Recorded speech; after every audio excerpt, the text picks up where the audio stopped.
Alhamdulillah Rabbil Alamin wa salatu wa salam ala Rasulillah wa ala alihi wa sahbihi wa man ittaba'a huda ma ba'd.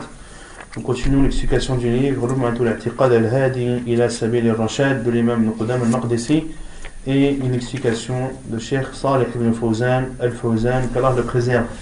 Donc la semaine dernière on avait terminé de parler de la vision d'Allah subhanahu wa ta'ala, ou la vision des croyants à Allah subhanahu wa ta'ala le jour du jugement et au paradis,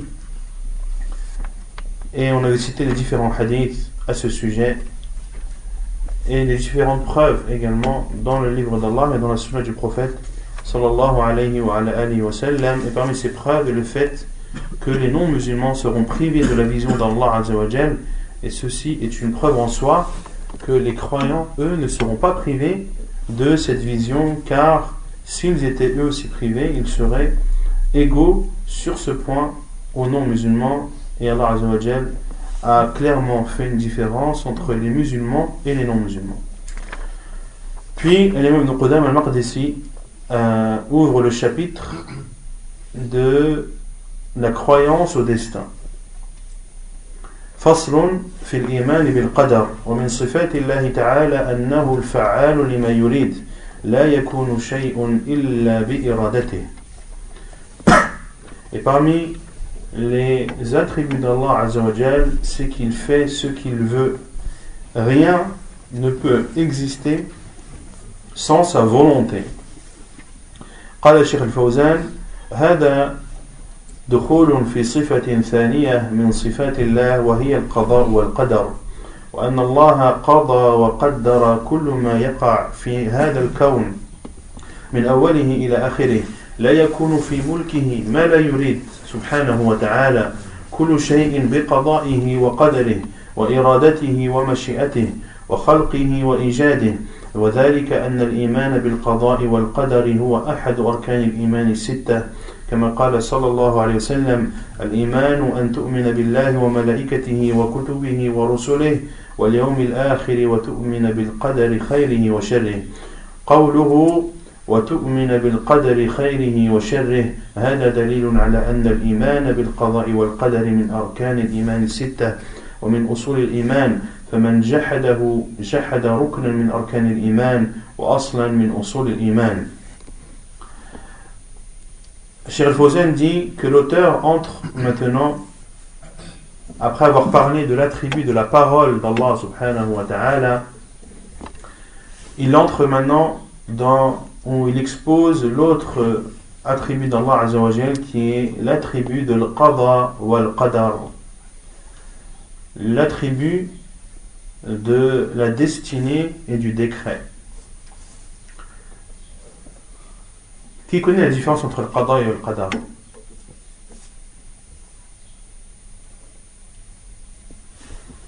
Quelle est la différence entre le qada, que moi je traduirais par le décret, et le qadar, que je traduirais par le destin? Il y en a une qui ne peut pas bouger. Ceux qui veulent répondre, lève sa main. Non? Il y en a une qui ne peut pas, qui est décrétée, qui ne bougera pas. Il y en a une qui peut changer par les doigts. Non, c'est pas ça la différence. Les choses qui arrivent vers toi et les choses que tu fais, non? Les actions qui arrivent vers toi, ce destin-là, et les messages qui arrivent vers toi, et ce que tu vas faire. Non. Là? Parce que là, c'est quand ça a été écrit, quand ça a été décrété, l'autre c'est quand c'est survenu en fait. Non, c'est ça. Al-Qadha, c'est le décret, c'est-à-dire c'est le décret d'Allah Azza wa Jal au moment où ce qu'il a prédestiné arrive. Et Al-Qadar, la destinée ou la prédestination, c'est ce qui a été écrit auparavant. Donc Allah Azza wa Jal a écrit auparavant tout ce qui va avoir lieu dans cet univers. Et au moment où cette chose va avoir lieu, c'est là où on parle de Al-Qadar, du décret.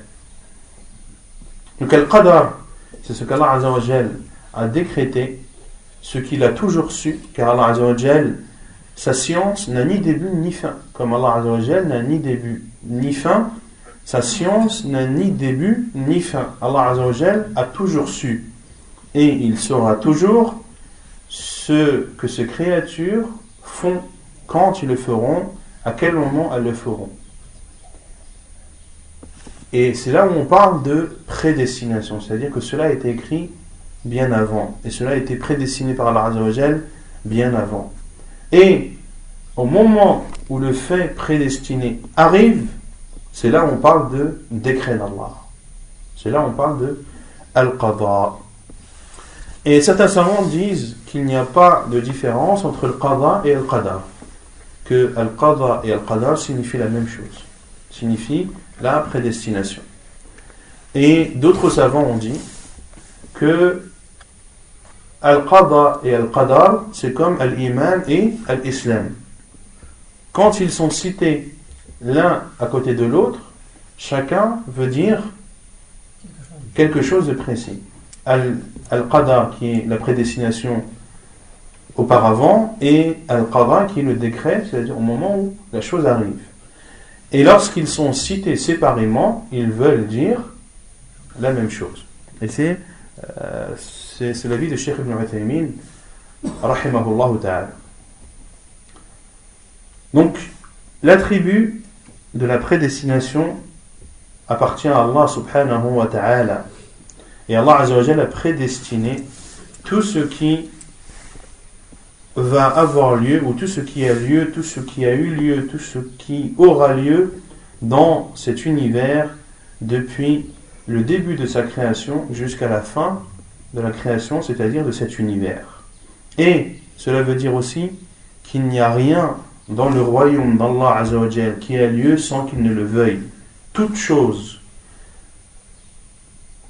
a lieu par la prédestination d'Allah subhanahu wa ta'ala, par sa volonté et par sa création, c'est-à-dire que tout ce qui a lieu a été créé par Allah subhanahu wa ta'ala. Et le fait de croire à la prédestinée est un pilier de la foi. Comme l'a dit le prophète sallallahu alayhi wa sallam, la foi c'est de croire en Allah, en ses anges, en ses livres, en ses prophètes, au jour dernier, et de croire au destin, qu'il soit bon ou mauvais. Donc, ceci est une preuve que la croyance en la prédestination fait partie des 6 piliers de la foi, et que celui qui renie la croyance en la prédestination a renié un des piliers de la foi. Wal-iyadu billah. Wal-iman bil-qada'i wal-qadar yatadammanu 4 maratib. المرتبة الأولى أن الله علم ما كان وما يكون في علمه الأزلي الذي هو موصوف به أزلا وأبدا. والمرتبة الثانية أنه كتب ذلك في اللوح المحفوظ الذي كتب فيه كل ما يكون إلى أن تقوم الساعة. الأمر الثالث أنه لا يكون في هذا الكون من إيجاد شيء أو هلاك شيء أو هلاك شيء أو موت أو حياة أو وجود أو عدم إلا بمشيئته سبحانه وتعالى وإرادته. فإذا أراد شيئا كان كما قال الله إنما أمره إذا أراد شيئا أن يقول له كن فيكون. فلا يكون في هذا الكون من حياة أو موت أو خير أو شر أو مرض أو صحة أو خصب أو جدب أو غير ذلك إلا بمشيئة الله وإرادته سبحانه لا يكون في ملكه ما لا يريد. Et le fait de croire, ou la croyance au destin et à la prédestination, implique 4 degrés.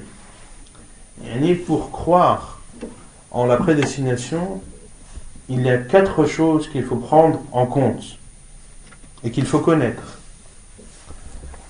La première chose, c'est qu'Allah subhanahu wa ta'ala sait ce qui a eu lieu, ce qui va avoir lieu. Il l'a su dans sa science subhanahu wa ta'ala qui n'a ni début ni fin. Donc le premier pilier de la foi en la prédestination, c'est de croire et d'avoir la foi et d'être convaincu qu'Allah Azza wa Jal sait tout ce qui s'est passé, tout ce qui se passe et tout ce qui va se passer. et Allah Azza wa Jal l'a toujours su. Il n'y a pas de moment d'ignorance de la part d'Allah subhanahu wa ta'ala. C'est pour cela que Allah Azza wa Jal, parmi ses attributs, il y a l'attribut de la science, al-ilm. On ne parle pas de ma'rifah concernant Allah subhanahu wa ta'ala. Et quelle est la différence entre al-ilm et al-ma'rifah? Entre al-ilm et al-ma'rifah. Non? Les savants disent qu'on ne peut pas dire, on ne peut pas parler de ma'rifah vis-à-vis d'Allah Azza wa Jal, car al-ma'rifah, c'est ce qui est précédé d'ignorance. C'est ce qui est précédé d'ignorance. Lorsque tu apprends quelque chose, tu ne le savais pas, puis tu l'as su. Là, on parle de ma'rifah. Et la science, non. Elle n'est pas forcément précédée d'ignorance. C'est pour cela qu'Allah Azza wa Jal en a fait un de ses attributs. Donc Allah Azza wa Jal a toujours su. Allah Azza wa Jal n'a ni début, ni fin. Il ne ressemble en rien en ses créatures. Subhanahu wa ta'ala. Donc la science est le premier des piliers de la croyance au destin. Le deuxième point, c'est qu'Allah subhanahu wa ta'ala a écrit tout ceci, c'est-à-dire tout ce qui a eu lieu, tout ce qui a lieu et tout ce qui aura lieu. Allah Azza wa Jalla l'a écrit dans les planches préservées, dans lesquelles sont inscrits tout ce qui va se produire, et ceci jusqu'à l'arrivée de l'heure. Donc le premier pilier, c'est la science. Le deuxième, c'est l'écriture. Le troisième point, c'est que rien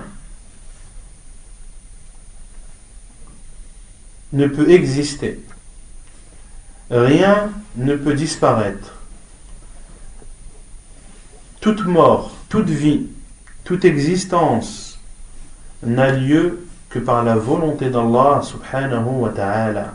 Lorsqu'il veut quelque chose, cette chose a lieu. Comme il le dit Azza wa Jal, son commandement, lorsqu'il désire une chose, c'est de dire soit, et elle est. Rien donc ne peut avoir lieu dans cet univers, que ce soit une vie, une mort, un bien, un mal, une maladie, une bonne santé ou toute autre chose, sans que Allah Azza wa Jal ne le veuille, sans que cela ne soit précédé de la volonté d'Allah subhanahu wa ta'ala. Autrement dit, il ne peut rien se passer sans qu'Allah subhanahu wa ta'ala ne le veuille. Donc c'est al-irada. La science, l'écriture et la volonté. Al-amr al-rabi' أنه إذا أراد شيئا وشاء خلقه وأوجده فلا يكون في هذا الكون إلا ما خلقه الله وأوجده كما قال تعالى الله خالق كل شيء وهو على كل شيء وكيل فهو المنفرد بالخلق والإيجاد وقال سبحانه والله خلقكم وما تعملون فأعمال العباد من جملة الأشياء التي يخلقها الله سبحانه وتعالى علمها وكتبها وشاءها وأرادها وخلقها وأوجدها في مواقيتها التي شاءها الله سبحانه وتعالى فهي أفعال العباد فعلوها بإرادتهم ومشيئتهم وقدرتهم وهي خلق الله جل وعلا وإيجاده وهذا هو ملخص الإيمان بالقضاء والقدر وأنه لا بد من هذه الأربع مراتب. قال تعالى إن الله يفعل ما يريد وقال سبحانه لو شاء الله ما اقتتلوا ولكن الله يفعل ما يريد وقال سبحانه وتعالى في سورة البروج فعال لما يريد فإذا أراد شيئا فعله وأوجده لا يمتنع عليه شيء لأنه فعال لما يريد أما المخلوق فقد يريد شيئا لكن لا يستطيع أن يفعله أما الله جل وعلا فإنه فعال لما يريد وهذا عام في كل ما في هذا الكون أنه بإرادة الله وأنه فعل الله جل وعلا الله خالق كل شيء. Le quatrième point, c'est que lorsqu'Allah Azza wa Jal désire une chose et veut une chose, il la crée et fait en sorte qu'elle existe. Il n'y a donc dans cet univers que ce qu'Allah subhanahu wa ta'ala a fait exister et a créé. Comme il a dit subhanahu, Allahu khaliqu kulli shay. Allah est le créateur de toutes choses. Toute chose englobe tout. Tout ce que tu vois dans cet univers est la création d'Allah subhanahu wa ta'ala. Allah Azza wa Jalla a dit également, Allah vous a créé ainsi que ce que vous faites, ainsi que vos actes. Donc les actes des serviteurs font partie de ces choses qui ont été créées par Allah subhanahu wa ta'ala, de ces choses qui ont été connues par Allah Azza wa Jal, des choses qui ont été écrites, des choses qu'Allah Azza wa Jal a voulu, qu'il a désiré et qu'il a créé et qu'il a fait exister subhanahu wa ta'ala. Ce sont les actes des serviteurs. Ils ont fait ces actes de leur propre chef, de leur propre volonté, mais ces actes restent les créations d'Allah subhanahu wa ta'ala. Ce qu'il faut comprendre, c'est que les actes que l'on fait, que ce soit les prières, les actes d'adoration ou autres, tout est une création d'Allah subhanahu wa ta'ala. Et le fait que ce soit la création d'Allah azza wa jal, est-ce que cela veut dire que l'être humain n'a pas de volonté? Non. L'être humain a sa volonté, a son libre arbitre. Tout ce qu'il fait de manger, de boire, de dormir, de prier, de jeûner, etc., etc., tout ceci, il le fait de son propre chef. Mais tout ceci aussi fait partie de la création d'Allah subhanahu wa ta'ala. Et tout ce qu'il fait était connu d'Allah azza wa jal, a toujours été connu d'Allah azza wa jal. Et tout ce qu'il fait a été écrit dans les planches préservées. Et tout ce qu'il fait, Allah azza wa jal a voulu aussi, ou a autorisé qu'il le fasse. D'accord? Donc ce sont les, comme le dit Cheikh Fawzan, c'est un résumé de la croyance au destin et qu'il faut absolument prendre en compte ces 4 piliers.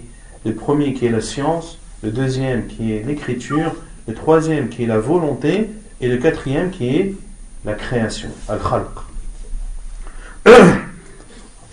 Allah Azza wa Jalla dit Inna Allah yaf'alu ma yurid. Allah fait tout ce qu'il veut. Et il dit aussi subhanahu wa ta'ala, et si Allah avait voulu, il ne se serait pas entretué, mais Allah fait ce qu'il veut. Et il dit aussi dans Surat al-Buruj, fa'alun lima yurid, celui qui fait toujours ce qu'il veut. Lorsqu'Allah Azza wa Jalla veut une chose, il fait en sorte de la créer. Personne ne peut empêcher Allah subhanahu wa ta'ala de créer quoi que ce soit, car c'est le seul subhanahu wa ta'ala qui peut faire tout ce qu'il veut, contrairement à ces créatures qui, elles, ne peuvent pas faire tout ce qu'elles veulent. Combien de projets avons-nous, combien de désirs avons-nous, combien de rêves avons-nous, mais est-ce que ces rêves vont être exaucés? Est-ce qu'on a la possibilité de faire de ces rêves des réalités? Non. On peut, certains, mais pas tous. Quant à Allah Azza wa Jalla, il est capable il fait absolument tout ce qu'il veut, Azza wa Jalla. ثم قال المؤلف ولا يخرج شيء عن مشيئته وليس في العالم شيء يخرج عن تقديره ولا يصدر إلا بتدبيره ولا محيد لأحد عن القدر والمقدور ولا يتجاوز ما خط في اللوح المسطور. Rien ne sort de la volonté d'Allah. Comme le dit l'imam de Qudama, rien ne sort de la volonté d'Allah. Il n'y a rien dans ce monde qui sort de la prédestination. Et rien n'a lieu sans son commandement. Personne ne peut échapper à la prédestination et à ce qui a été prédestiné. Et rien ne peut différer de ce qui a été écrit dans les planches préservées. قال الشيخ الفوزان كل مخلوق فإنه لا بد أن يقع ما قدره الله عليه من خير أو شر من صلاح أو فساد من كفر وإيمان من طاعة ومعصية هذا في الأفعال وكذلك الأقدار التي تجري عليهم بغير اختيارهم مثل المرض والصحة والغنى والفقر هذه بغير مشيئتهم وغير إرادتهم وإنما هي من الله سبحانه وتعالى أما أفعالهم فإنها بمشيئتهم وإرادتهم هم يفعلونها وهم يتركونها وهم يحبونها وهم يحبونها وهم يبغضونها وهم يريدونها فهي بإرادتهم ومشيئتهم وأفعالهم واختيارهم ولا يمنع أن يكون هذا خلق الله جل وعلا خلقهم وخلق قدرتهم وخلق مشيئتهم وخلق إرادتهم وخلق أفعالهم. Donc tout ce qui est créé est soumis à la prédestination d'Allah subhanahu wa ta'ala, que ce soit une bonne chose ou une mauvaise, que ce soit un bien ou un mal, que ce soit une mécréance ou une croyance, que ce soit une obéissance ou une désobéissance, ceci dans les actes. Quant aux choses qui sont prédestinées et qui ont lieu sans le libre arbitre de ces créatures, comme la maladie, comme la bonne santé, comme la richesse, comme la pauvreté, ceci a lieu sans leur volonté et sans leur prédestination, mais cela provient d'Allah subhanahu wa ta'ala. Quant à leurs actes, c'est-à-dire les actes de ces créatures, elles ont lieu par leur volonté, par leur désir. Ce sont eux qui font leurs actes et ce sont eux qui délaissent les actes. Ce sont eux qui aiment ces actes et ce sont eux qui détestent ces actes. Ils font donc ce qu'ils font de leur propre chef, de leur propre libre arbitre, et c'est leur choix. Et cela n'empêche pas que leurs actes sont une créature ou sont la création d'Allah subhanahu wa ta'ala, et que c'est Allah azza wa jal qui a créé leur puissance, leur force.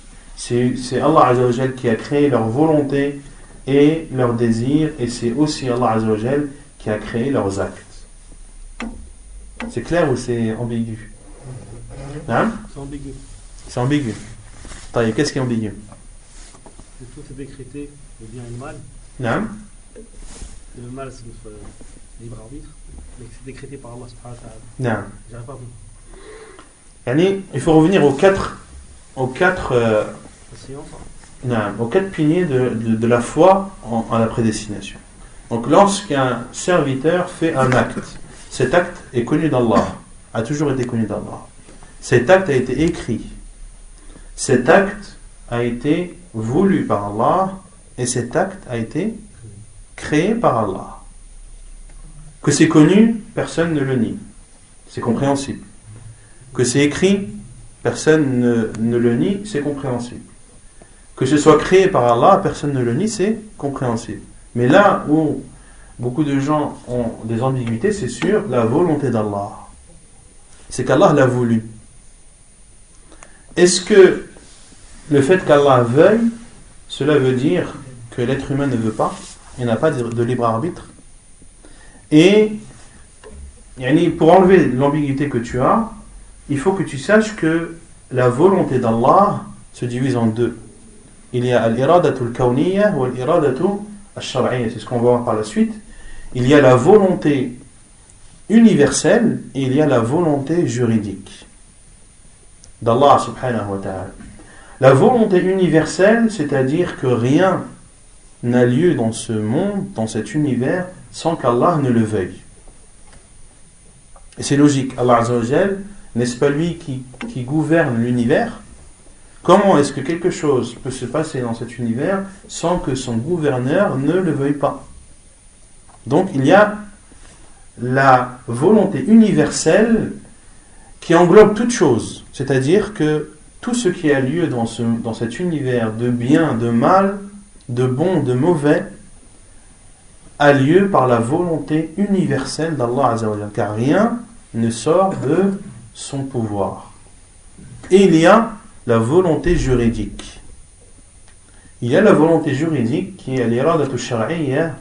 Cette volonté d'Allah Azza wa Jalla, c'est-à-dire qu'Allah Azza wa Jalla aime pour ses serviteurs la croyance et il déteste la mécréance. Il aime pour ses serviteurs l'obéissance et il déteste pour ses serviteurs la désobéissance. Ça, c'est l'iradatu al-shar'iyya. Maintenant, une personne qui commet un péché. Ce péché-là, il entre dans quelle volonté d'Allah Azza wa Jalla? Non?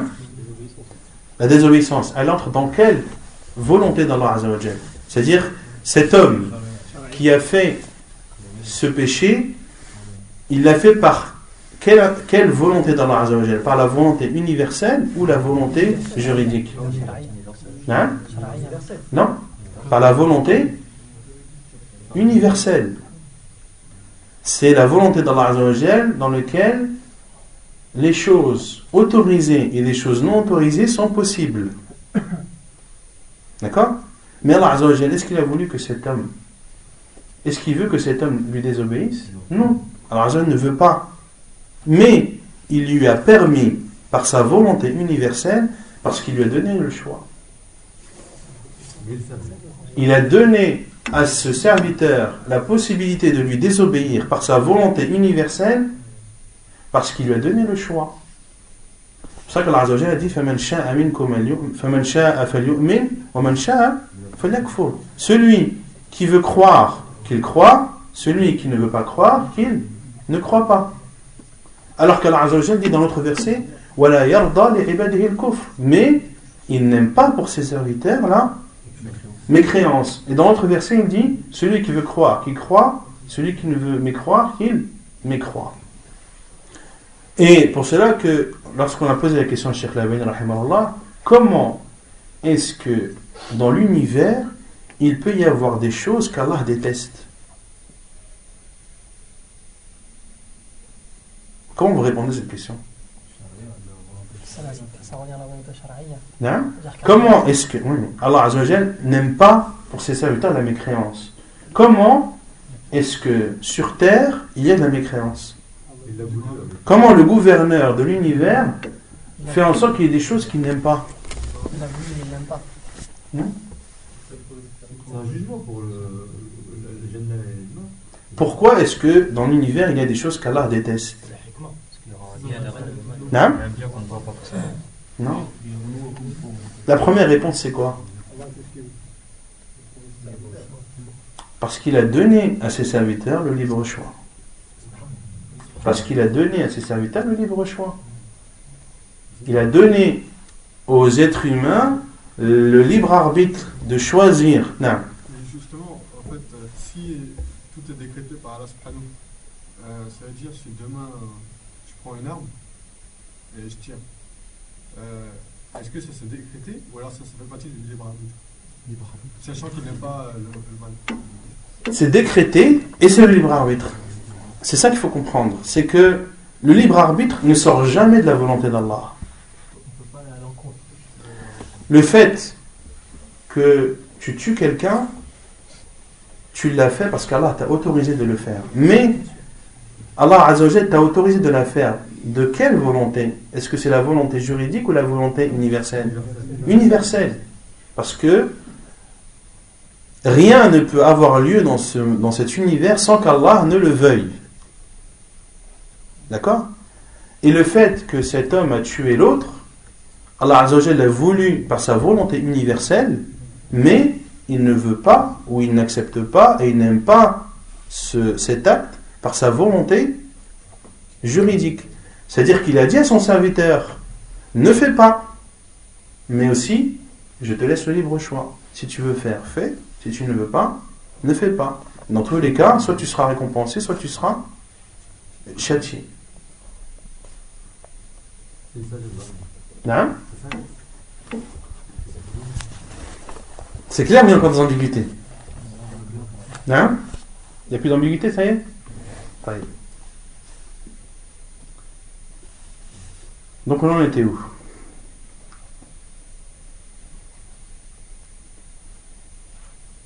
Non, donc les actes des êtres humains et des créatures d'Allah Azza wa Jal, ce sont eux qui ont le libre choix, le libre arbitre. Ce sont eux qui veulent faire quelque chose et ce sont eux également qui désirent délaisser cette chose. Lorsque tu ne fais pas la prière, c'est toi qui as décidé de ne pas faire la prière. Lorsque tu fais la prière, c'est toi qui as décidé de faire cette prière. Pour cela qu'il est interdit de se justifier par le destin. Pour cela qu'il est interdit de justifier une désobéissance par le destin. En disant de toute façon, moi je ne prie pas, c'est Allah qui m'a prédestiné cela. Qu'est-ce que vous lui répondez à cette personne? Jerry, qu'est-ce que tu... De toute façon, je ne fais pas la prière, c'était écrit depuis longtemps que je n'allais pas faire la prière. Il ne sait pas si c'était écrit là. Si ça c'est destiné, il ne sait pas. Non? Il ne sait pas si ça va. Mais il va te dire, pourquoi est-ce que tu m'en veux? Pourquoi est-ce que tu me reproches quelque chose qu'Allah m'a déjà prédestiné? Tu lui réponds quoi? Moi je fais pas la prière, c'est vrai, après voilà. Je comprends et tout, j'ai envie de la faire mais je la fais pas, mais je veux pas que tu me juges parce que Allah il avait déjà écrit que j'allais pas prier. Tu l'avais prédestiné mais tu avais le libre arbitre. Non? Tu l'as prédestiné mais tu avais le libre arbitre. Il sait que j'allais le faire mais il t'a laissé le faire ou le faire. Non, la réponse qu'il faut lui dire c'est: est-ce que c'est toi qui as voulu ou pas? Est-ce qu'Allah veut que tu fasses la prière ou il ne veut pas que tu fasses la prière? La réponse c'est quoi? Allah veut que tu fasses la prière. Même plus, Allah t'ordonne de faire la prière. Maintenant toi tu ne fais pas la prière. Qui a voulu ne pas la faire? Est-ce toi ou Allah? C'est toi. Toi, tu as eu la volonté et le libre arbitre et tu as choisi de ne pas la faire et Allah par sa volonté universelle t'a permis de ne pas la faire. Mais ça ne veut pas dire qu'il n'aime pas, ça ne veut pas dire qu'il aime plutôt, il déteste, mais il t'a permis par sa volonté universelle, car rien ne sort de la volonté d'Allah et de son décret, rien ne sort, mais Allah Azza wa Jal n'aime pas qu'on lui désobéisse.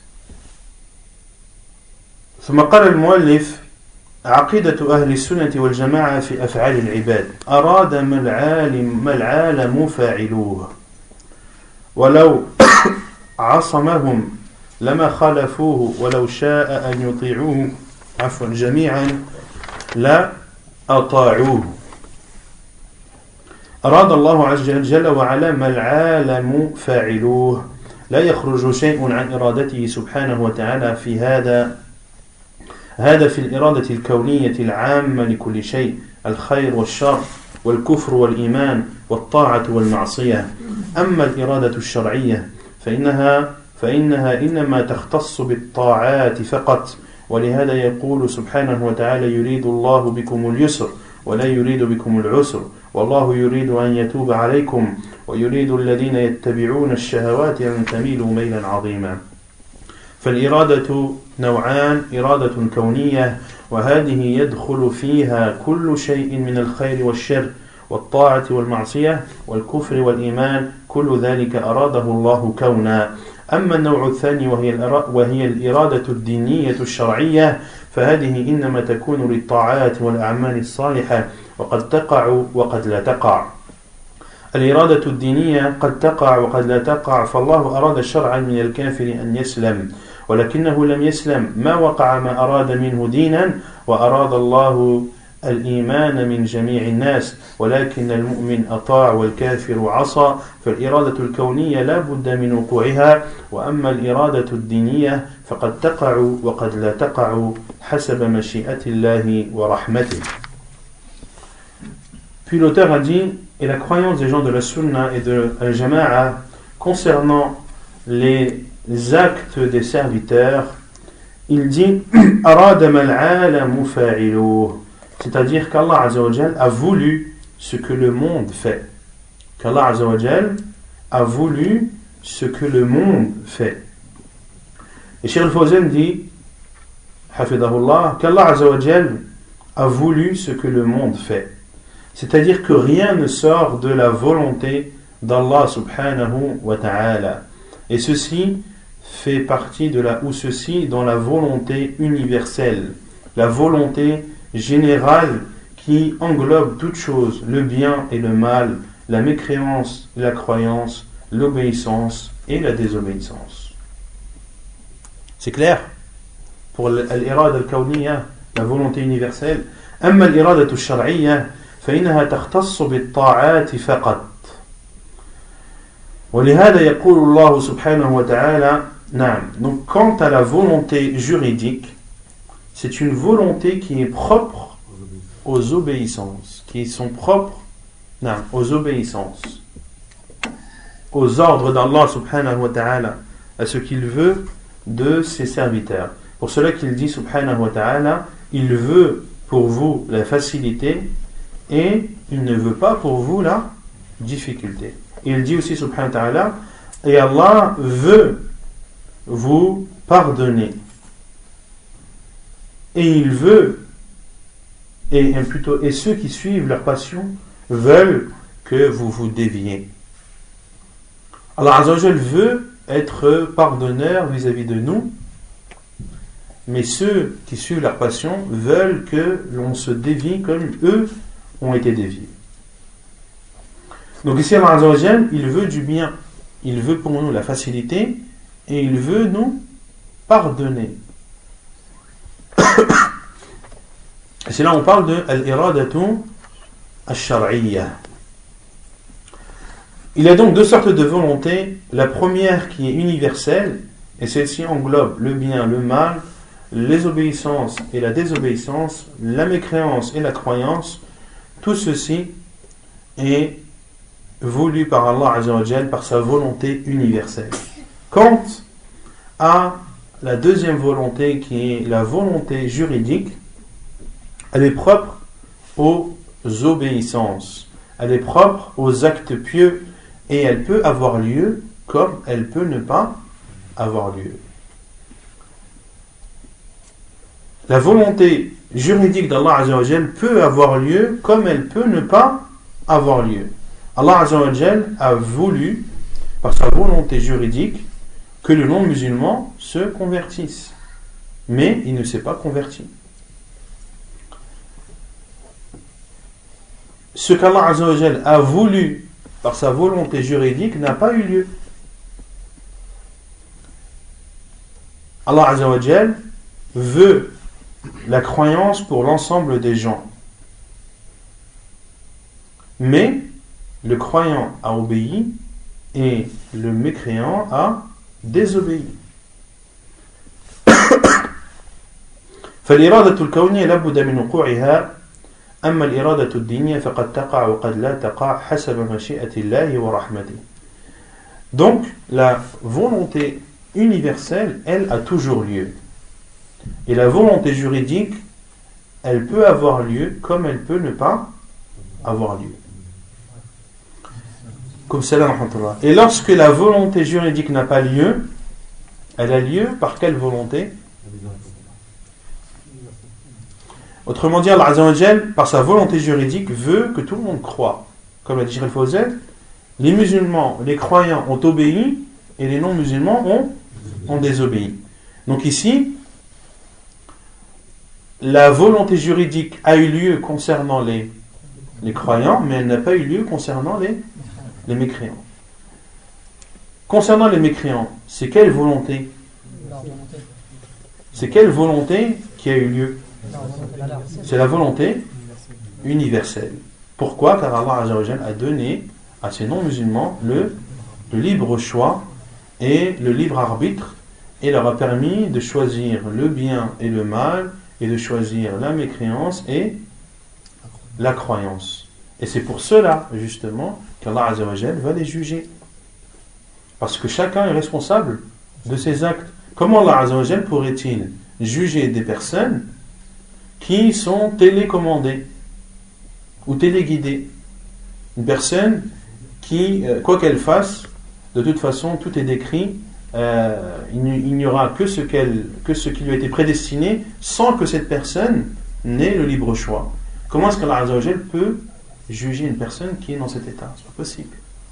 Pour cela qu'on dit à toute personne qui a des ambiguïtés malgré tout ce que l'on a pu expliquer, celui qui a des ambiguïtés dans le domaine de la prédestination, il doit au moins être persuadé d'une chose, et ça c'est obligatoire, qu'Allah subhanahu wa ta'ala n'offense personne, qu'Allah Azza wa Jal est le plus juste des justes, et que Allah Azza wa Jal n'offensera jamais ses serviteurs. Donc aie confiance en Allah Azza wa Jal. Si c'est un sujet qui est trop compliqué pour toi, comprends au moins une chose, c'est qu'Allah ne te fera pas tort.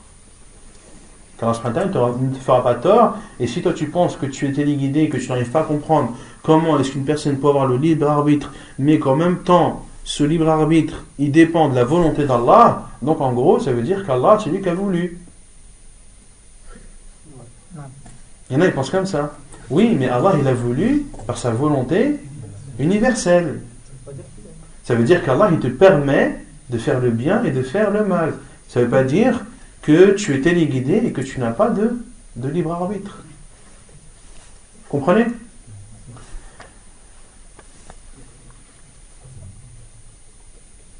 Et donc, c'est la différence entre les deux volontés. La volonté universelle a lieu dans tous les cas, et la volonté juridique a lieu comme elle peut ne pas avoir lieu.